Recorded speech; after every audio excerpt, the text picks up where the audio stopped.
আপনি কেন রাজনীতি করেন না? আপনার মতো মানুষ রাজনীতিতে এলে দেশের এবং ইসলামের কল্যাণ হয়। বিয়েতে মহারণা হিসাবে ওমরাহ হজের খরচ ধার্য করলে বিয়ে বা মহারণা বৈধ হবে কিনা?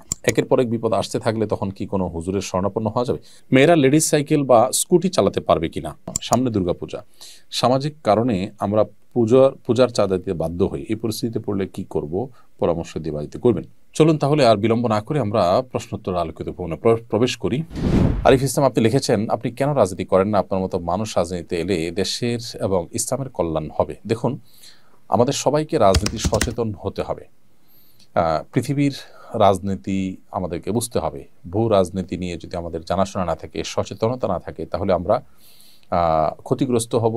অনেক ক্ষেত্রে দিন ক্ষতিগ্রস্ত হবে। আমরা আমাদের দায়িত্বহীনতার পরিচয় দিতে হবে যদি আমরা রাজনীতি সচেতন না হই। প্রত্যেকটা মানুষকে রাজনীতি সচেতন হতে হবে। প্রত্যেকটা মানুষকে রাজনৈতিক যে সমস্ত ভালো মন্দ দিকগুলো আছে সেগুলো ওয়াকিফাল থাকতে হবে। তা না হলে যেটি বলেছি যে তার দ্বারা দিনের অপকার তার অজান্তে অনেক ক্ষেত্রে হয়ে যেতে পারে। এমন কোনো স্টেপ নিতে পারেন যেটা ফলে দিন ক্ষতিগ্রস্ত হবে এবং তার ধারণা, তার কনসেপ্ট, তার ঈমান, বিশ্বাস অনেক কিছুর সম্পর্ক এর সাথে রয়েছে। সেই জায়গা থেকে আমরা রাজনীতি ভাবে সচেতন থাকার চেষ্টা করি। তবে রাজনৈতিক প্রচলিত কোনো রাজনৈতিক দলের সাথে অন্তর্ভুক্ত হওয়া এটা সব ক্ষেত্রে জরুরি নয়। বরং এর বাইরেও বিভিন্নভাবে আমরা আমাদের জায়গা থেকে কাজ করতে পারি। আপনি সাহাবীদের সময় থেকে দেখবেন যে সাহাবীদের অনেকে ছিলেন যারা ইলম নিয়ে থাকতেন, অনেকে ছিলেন যারা দাওয়াত নিয়ে থাকতেন, রাজনৈতিক সচেতন সবাই ছিলেন। কিন্তু তখনকার যে রাজনীতি ছিল সেই রাজনীতির সাথে অনেকে ইনভলভ ছিলেন, আবার অনেকে ইনভলভ ছিলেন। আপনি বহু সাহাবীদেরকে দেখবেন যে তারা মসজিদে দার্স দিয়েছেন এবং ইলম যে কোরআন হাদিসের যে ইলমের ধারা রয়েছে সেটাকে তারা ধারণ করেছেন এবং যার কারণে ইলম আজকে আমাদের পর্যন্ত এসেছে। প্রত্যেকটা সেক্টরের জন্য লোক থাকা উচিত এবং প্রত্যেকটা দিনের সেক্টরকে সমর্থন জানানো উচিত। এমন নয় যে আমি যে সেক্টরে আছি এটাকে একমাত্র দিন মনে করে এর বাইরে যারা আছে তাদেরকে আমি ইসলাম থেকে খারিজ করে দিলাম, তাদের অবদানকে আমি অস্বীকার করলাম বা তাদের প্রয়োজনীয়তাকে অস্বীকার করলাম। এটা অনুচিত। বিধায় এই মানসিকতাটা আমরা চেষ্টা করি ধারণ করার, লালন করার। আল্লাহ রাব্বুল আলামিন আমাদের সবাইকে দিন শেষে আল্লাহর দিনকে বিজয়ী করবার জন্য যার যার জায়গা থেকে সর্বোচ্চ ভূমিকা রাখার তৌফিক দান করুন। আমাদের সবাইকে রাজনীতি সচেতন হওয়ার তৌফিক দান করুন এবং আমাদের যার যার জায়গা থেকে যে ভূমিকা আল্লাহর দিনকে বিজয়ী করবে, বুলন্দ করবে, প্রতিষ্ঠিত করবে, কায়েম করবে, তার জন্য আমাদের প্রত্যেককে কাজ করতে হবে এবং আল্লাহর শরিয়ার দ্বারা শাসিত হওয়ার তামান্না আমাদের নিজেদের মধ্যে থাকবে। অন্যদেরকেও সেই তামান্না যেন তাদের মধ্যে আসে, তার জন্য আমাদেরকে কাজ করতে হবে। আল্লাহ আমাদেরকে তৌফিক দান করুন। এরপর প্রশ্ন হলো, বর্তমান পরিস্থিতিতে অনেকে আইন হাতে তুলে নিচ্ছে, যাদের ব্যাপারে মানুষ সংঘবদ্ধ হয়ে আঘাত করছে, তারা জালিম। তবু তারা আইন নিজের হাতে তুলে নেওয়া সংগত হচ্ছে কিনা?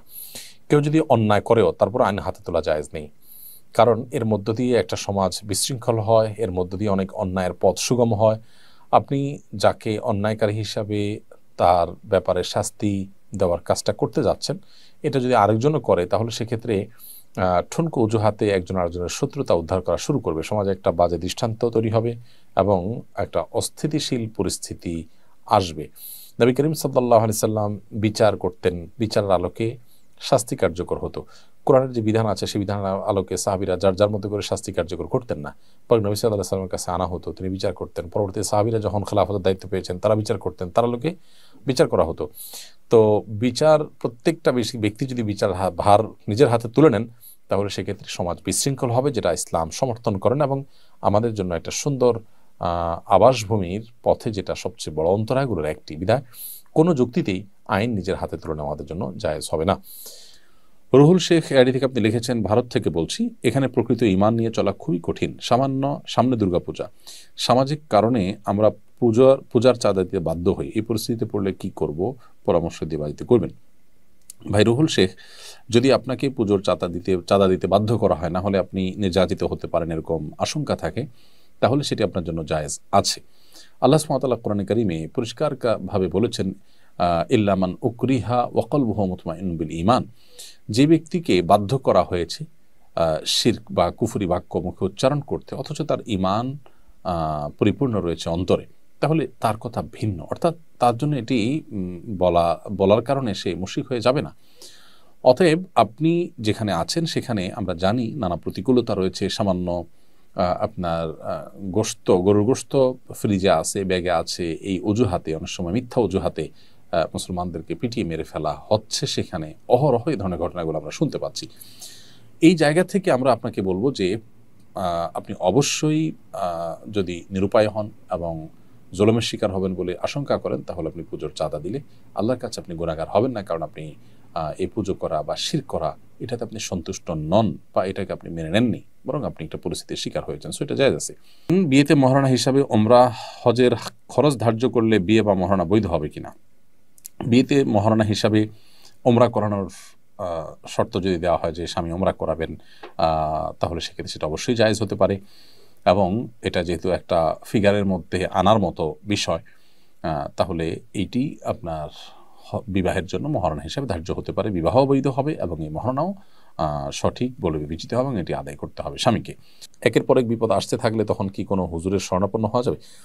একের পর এক বিপদ আসতে থাকলে তখন আল্লাহর শরণাপন্ন হবেন, কোনো হুজুরের শরণাপন্ন হওয়া নয়।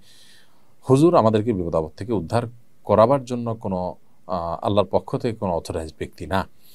একজন হুজুর তিনি আল্লাহর কাছে দোয়া করতে পারেন, সেই হিসাবে আপনি আল্লাহর দিকে মনোনিবেশ হওয়ার পাশাপাশি কোনো হুজুর বা কোনো আলেমের কাছে দোয়া চাইতে পারেন যে ভাই আমার জন্য আপনি দোয়া করেন, হুজুর আমার জন্য একটু আল্লাহর কাছে বলেন। তো আপনি দোয়া করলেন, তিনিও দোয়া করলো, তিনি হয়তো একটু আমলদার মানুষ, হয়তো আল্লাহর প্রিয় বান্দা, সেই জায়গা থেকে এসে আশা থেকে সুধারণা থেকে তার কাছে আপনি দোয়া চাইতেই পারেন, কিন্তু এটাই একমাত্র করণীয় না বা এটা মূল করণীয় না। আপনার করণীয় হবে আল্লাহর কাছে দোয়া করা, হুজুরের কাছে শরণাপন্ন হবেন না, আল্লাহর দিকে আপনি ধাবিত হবেন। আমরা নামাজের মধ্যে বলে থাকি ইয়াকা না'বুদু ওয়া ইয়াকা নাস্তাইন, আল্লাহ আপনার কাছে, আল্লাহ আপনার ইবাদত করি এবং আপনার কাছেই সাহায্য চাই। সো সাহায্য প্রার্থনা হবে বিপদ আপদে আল্লাহর কাছেই।